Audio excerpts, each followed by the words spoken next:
Merci par avance de vous abonner à ce podcast si vous l'aimez, ça m'aide beaucoup pour sa création. Psst, si Léonard de Vinci, vers 1488, dans La Dame à l'Hermine, accorde autant d'attention à cet animal, qui serions-nous pour le penser secondaire? Bienvenue dans Anima Terrae, murmure du vivant. Chaque jour, la Terre nous raconte une histoire.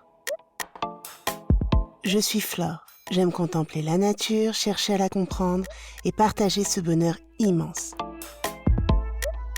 Bonjour vous.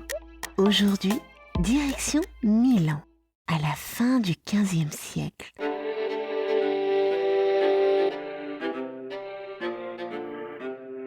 Un atelier, une commande et un portrait qui n'en est peut-être pas tout à fait teint. Une jeune femme y apparaît, tournée de 3/4, le regard porté hors du cadre. Dans ses bras, un animal inattendu, une hermine. À première vue, un détail. La scène semble paisible, presque immobile, et pourtant tout y glisse.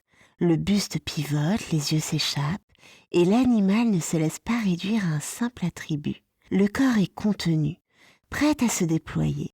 L'hermine paraît déjà engagée dans un mouvement que la femme n'a pas encore initié, comme si elle percevait un instant à venir. La jeune femme que l'on identifie aujourd'hui comme Cecilia Gallerani est la maîtresse de Ludovico Sforza.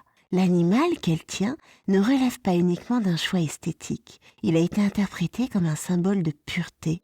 Dans le monde vivant, l'hermine appartient à la famille des mustélidés, aux côtés de la belette, de la fouine ou de la martre. Son corps allongé, ses membres courts et sa souplesse remarquable lui permettent de s'insinuer dans les galeries de ses proies. Les mâles, nettement plus grands, peuvent atteindre près de 300 grammes, quand les femelles tournent autour de 200 grammes à peine. Sa longueur dépasse rarement 30 cm sans la queue. Rien de spectaculaire en apparence, et pourtant une précision d'action redoutable. L'espèce est largement répartie dans l'hémisphère nord, de l'Europe à l'Asie jusqu'en Amérique du Nord, occupant des milieux ouverts, riches en petits mammifères. En France, elle reste bien présente, même si certaines populations locales diminuent sous l'effet de la transformation des paysages. Son apparence, elle, déjoue les évidences. Au beau jour, elle peut être confondue avec la belette. Pourtant, quelques indices permettent de la distinguer avec certitude.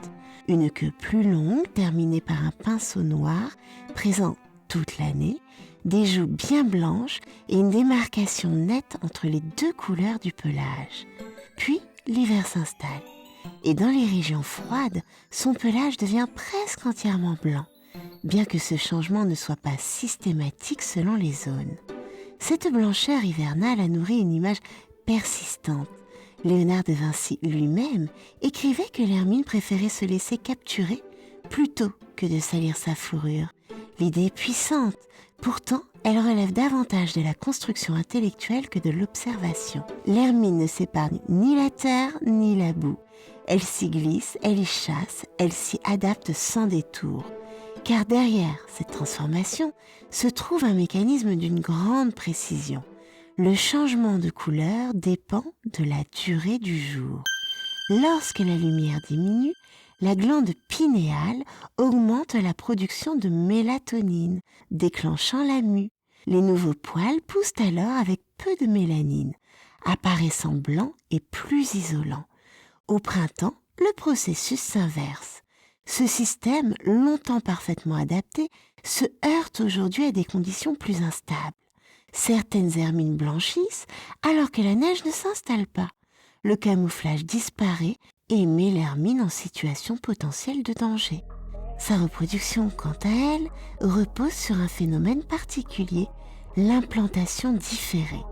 Après l'accouplement, le développement embryonnaire est suspendu, permettant une naissance au printemps suivant, généralement de 4 à 12 petits.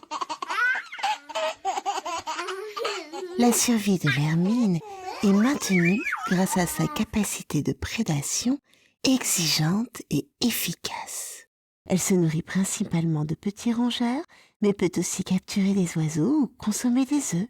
Son métabolisme impose une activité régulière. Sa manière de chasser, enfin, intrigue.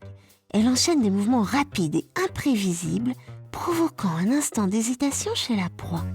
Certains parlent même de capacité d'hypnose. Peut-être que Léonard de Vinci n'a pas choisi cet animal pour ce qu'il représente, mais pour ce qu'il provoque, cette légère désorientation.